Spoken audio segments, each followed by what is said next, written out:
Hello friends, welcome to easily के इस YouTube channel पर मैं जितेंद्र एक बार फिर से आपका स्वागत करता हूं। आज की जो वीडियो होगी यानी आज का जो सेशन होगा, इस वीडियो में हम जानेंगे कि कैसे एसएससी सीजीएल के साथ साथ किन और एग्जाम को अटेम्प्ट कर सकते हैं।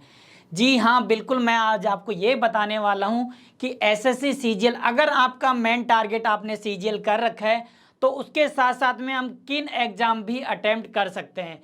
तो इन सारी जो वैकेंसी के बारे में आपको बताने वाला हूं। इन सबका सिलेबस मैंने क्या इनको कुछ कैटेगरी में डिवाइड किया, 3-4 कैटेगरी में डिवाइड किया।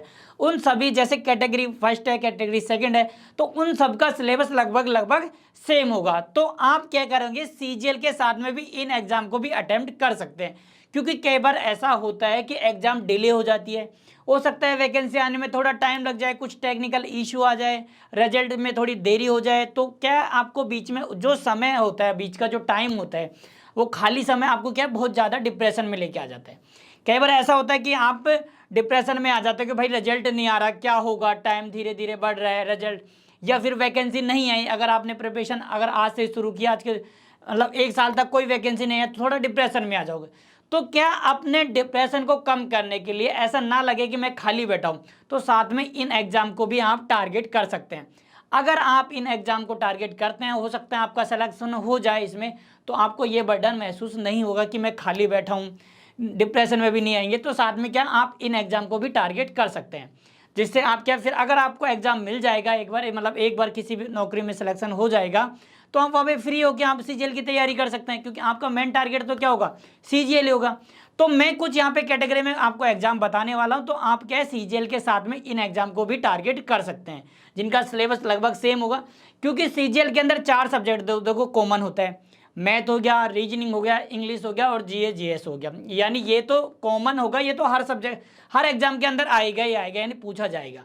तो ये तो आप तैयारी करोगे। तो इसके साथ में कुछ ऐसा होता है कि कुछ एग्जाम ऐसे होंगे जिनका लेवल थोड़ा सा कम होगा। भाई लेवल सीजीएल से कम तो कम ही हो, लेवल सीजीएल का जो एग्जाम होता है उससे तो लेवल कम ही होगा सारी एग्जाम का।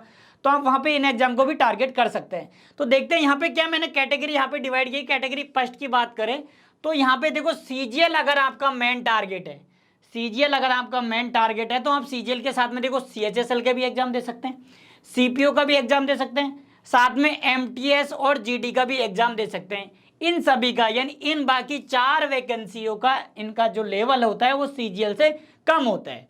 इन 4 वैकेंसियों का जो लेवल होता है वो सीजीएल से कम होता है। तो आप इनको भी आसानी से अटेम्प्ट कर सकते हैं और हो सकता है आपका जॉब इसमें मिल जाए, तो आपको थोड़ा सा बर्डन फील नहीं होगा। आगे बात करें इसी तरह से, कुछ मैंने सेकंड कैटेगरी की बात करें तो यहाँ पे क्या है, मैंने लिया देखो ये डीएसएसबी का एग्जाम होता है, जिसके अंदर दिल्ली के अंदर जो भी वैकेंसी निकलती है वो यही कंडक्ट करवाते हैं। तो इसका भी एग्जाम दे सकते हैं, क्योंकि यहाँ पे चारों सब्जेक्ट तो वही पूछे जाते हैं। बात करें स्टेट लेवल की, एसआई की, स्टेट एक्साइज इंस्पेक्टर की और डिस्ट्रिक्ट कोर्ट की, इन चारों पांचों की अगर हम तैयारी करते हैं तो इसमें क्या थोड़ा सा डिस्ट्रिक्ट का थोड़ा हमें पड़ जाता है, सॉरी स्टेट लेवल का भी हमें पढ़ना पड़ जाता है। बाकी चारों सब्जेक्ट सेम आएंगे, बट अगर आप इन चारों का अगर एक्स्ट्रा और पढ़ोगे, चारों पांचों का, तो वहाँ पे क्या है थोड़ा आपको स्टेट लेवल का अलग से जीके वहाँ पे पढ़नी पड़ जाएगी। ठीक है, तो आप इतना तो कर ही सकते हैं। जब इतना पढ़ रहे हैं, आप 4 सब्जेक्ट पढ़ रहे हैं, तो एक सब्जेक्ट और पढ़ने में क्या थोड़ी तो मेहनत लगेगी। भाई 4 सब्जेक्ट तो आपने तैयार कर रखे सीजीएल के, बट एक सब्जेक्ट और, यानी कि मतलब आप स्टेट की एग्जाम दे रहे हो तो वहाँ पे स्टेट की और थोड़ा सा जीके पढ़ लो, हो सकता है उसमें सिलेक्शन हो जाए। ठीक है, तो ज़्यादा कंपेयर मतलब ज़्यादा डिफरेंस नहीं है उसमें। कंपेयर करोगे तो 4 सब्जेक्ट तो कॉमन आएगा, बाकी एक सब्जेक्ट जैसे आप स्टेट का जा रहे हो तो स्टेट की जीके आप थोड़ा सा एक्स्ट्रा हो जाएगी। तो इतना तो आप एफर्ट कर ही सकते हैं। ठीक है, आगे बात करें नेक्स्ट कैटेगरी, यहाँ पे कैटेगरी थर्ड की बात करें तो यहाँ पे देखो आरआरबी यानी रेलवे का एग्जाम हो गया, डीएलसीसीआई का एग्जाम हो गया, फिर आ गया डीएमआरसी का, आईबी का और एसीआई होगा। यानी इन सभी का एग्जाम जो होता है, इन सभी का भी पैटर्न सेम आता है। यानी इन सभी के अंदर भी क्या थोड़ा सा अलग से, मतलब इन सभी का लेवल तो सीजीएल से कम होगा, बट यहाँ पे बात करें रेलवे की, थोड़ा स्टैटिक यहाँ पे ज़्यादा पूछ लिया जाता है। डीएफसीसीएल के अंदर क्या होता है, अगर आप जिस पोस्ट के लिए, जैसे मैनेजमेंट का हो गया, थोड़ा सा मैनेजमेंट का वहाँ पे पढ़ना पड़ जाएगा। ठीक है, टेक्निकल का अगर आप जाने चाहो तो टेक्निकल अगर आप जिस सब्जेक्ट से वहाँ पे बिलोंग करते हैं तो उस सब्जेक्ट में भी आप थोड़ा सा आपको पढ़ना पड़ेगा। बाकी 4 सब्जेक्ट मैंने आपको बताया, 4 सब्जेक्ट जो आपके कॉमन रहेंगे, मैथ, इंग्लिश, रीजनिंग और जीके जीएस वाला, ये पोर्शन तो आपका सेम रहेगा। बात करें डीएमआरसी के अंदर भी बहुत सारी पोस्ट निकलती है नॉन टेक्निकल, तो वहाँ पे भी सेम सिलेबस होते हैं। आईबी की बात करोगे तो आईबी के अंदर भी चारों सब्जेक्ट यहाँ पे पूछे जाते हैं। ACIO की बात करें, ये भी IB की वैकेंसी होती है। यहाँ पे भी क्या होता है, चारों सब्जेक्ट यहाँ पे पूछे जाते हैं। मतलब क्या है कि इन सभी का सिलेबस लगभग सेम होता है। CGL के साथ साथ में अगर आप इन एग्जाम को भी अटेम्प्ट कर सकते हो, आप हो सकता है आपका इनमें भी सिलेक्शन हो जाए। ठीक है, आगे एक और कैटेगरी, मैंने कैटेगरी 4 की बात करें यहाँ पे, तो यहाँ पे देखो बैंक वाली कैटेगरी मैंने यहाँ पे दी है।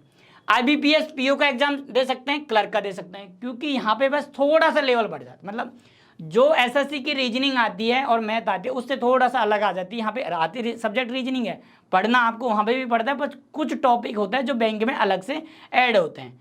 ठीक है, SBI PO का क्लर्क का भी आप दे सकते हैं यहाँ पे, और RBI का भी एग्जाम दे सकते हैं, FCI का भी एग्जाम आप अटेम्प्ट कर सकते हैं। इन सभी का सिलेबस, मैं जहाँ यहाँ बात कर रहा हूँ कैटेगरी 4 की, तो यहाँ पे जो 6 एग्जाम है इनका सिलेबस पूरा समान होता है, एक जैसा होता है। यानी क्या होता है, 3 सेक्शन होते हैं, मैथ आता है, रीजनिंग आता है और इंग्लिश आता है। इन सभी की जो फर्स्ट जो प्री एग्जाम होता है उन सभी के अंदर ये वाला पोर्शन आपसे पूछा जाता है।